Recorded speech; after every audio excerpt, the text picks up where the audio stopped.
Hello and welcome to ThePapare.com, and we've got a very special new entrant to Sri Lanka to interview today, and he's the head strength and conditioning coach of CR&FC, who have just appointed him just fresh off the boat in the island. And it's not often that we can use the word off the boat for someone coming into Sri Lanka, but that's exactly what Dave Andrew Murray has done. He's been the past Cantabrian, and he's had a lot of experience with the Crusaders as well, and he's taking on another team in red shirts who are going to be the CR&FC team. I'm very lucky to have him. You've been here a few days already in Sri Lanka, Dave, and what's your impression of the place so far? It's a great place so far. The people seem very friendly, and it's quite crazy getting around the tuk-tuks and so forth. It's very exciting, a lot different to where I'm from. So glad to be here. It's just the beginning, I'll tell you that much, mate. But tell me, what did you expect coming in here? Is it your first time working outside of New Zealand, and what did you expect? Yeah, it's my first time working outside of New Zealand. I suppose I didn't really come here with any preconceived ideas. My good friend Millie back home in Invercargill was talked to me a lot about Sri Lanka and Sri Lankan rugby, so I had a understanding that there's a huge passion for rugby in Sri Lanka, and that it's pretty exciting. So yeah, it's really loving the place and loving the rugby. And it's probably the place that has the best all-black following outside of New Zealand, Dave. And I'm not even kidding when I say that everyone's an all-black fan, and there are a huge amount of Crusaders fans. The Crusaders, your home franchise as well. Tell me, what have you learned working with them, interning with the Crusaders? I suppose interning with the Crusaders, it's a well-oiled machine. They're from their strength and conditioning right through to their coaching staff. They have lots of systems in place. They stick to their structures well, and they work as a team, which I think is a great thing that you can learn from any organisation. I was talking to the captain of the Sri Lanka rugby team yesterday, Dave, and he was saying that sometimes the attitude of the boys towards strength and conditioning can be a little hesitant, and that they don't like to go as hard as sometimes coaches need them to go. And that's obviously not something that's prevalent in New Zealand, as strength and conditioning it's just a part of life. Everyone knows they have to do it. So how do you plan to tackle players who might not be used to that as a sort of culture from junior levels up? I suppose it's finding what motivates the athlete. Everyone has their own reasons for playing rugby and their own passions. So it's about, first and foremost, getting to know the athlete, why they want to be here, help them set goals, what they want to achieve, and I suppose relating the strength and conditioning back to their goals. If they don't do the strength and conditioning side of things, then it's most likely they want to achieve what they want to achieve. So I think it's just about, as I said, first and foremost, getting to know them and helping them work on what they want to achieve in terms of their strength and conditioning, because as we all know, rugby is a very physical game, and it's just getting more and more physical each year. So if you want to take that next step up, I think it's very important that they have to build their armour in their body and get strong and fit and powerful.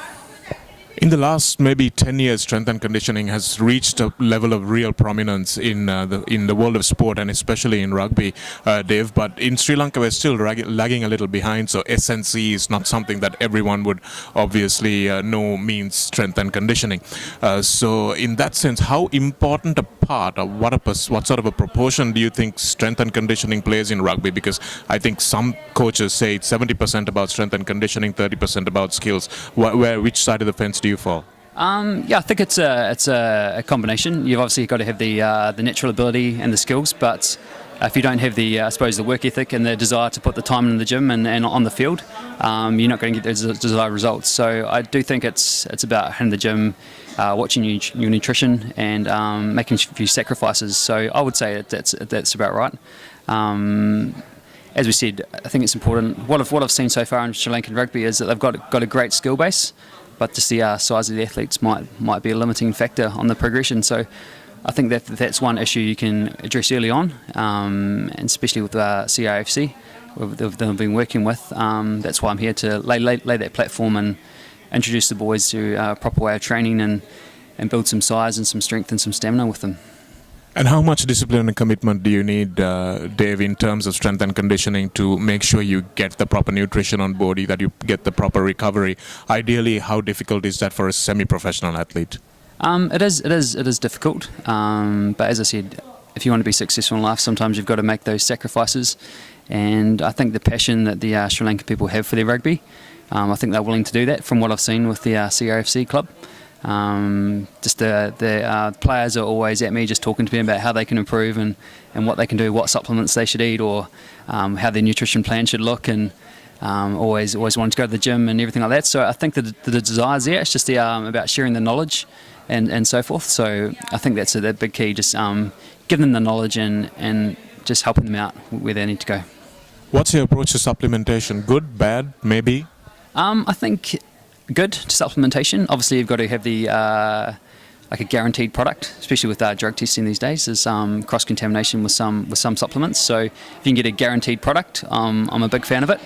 But you can't beat a proper diet. So really, if you think of like nutrition as a cake, your diet is the base of the cake, and then the supplements is just the icing on the cake, really. And what about conditions, Dave? You said it's the first time you worked outside of New Zealand, and New Zealand can be cold, wet and dreary sometimes, and in Sri Lanka it's hot, it's humid, and you play in the middle of the afternoon.